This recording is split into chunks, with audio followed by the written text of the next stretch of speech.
ছেড়ে দেয় না, তাই না? আল্লাহ কি দেয়? কিন্তু ফেরাউনরে ছাড় দিছিল, ছেড়ে দিছে আবু জাহেলকে। কিয়ামতের দিন আছে বলেই কোনো জালেম পার পাবে না ইনশাআল্লাহ।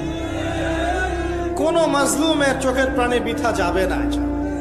কারণ কিয়ামতের দিন আছে। এটা হচ্ছে মাজলুমের আশার দিন আর জালেমের জন্য হতাশার দিন।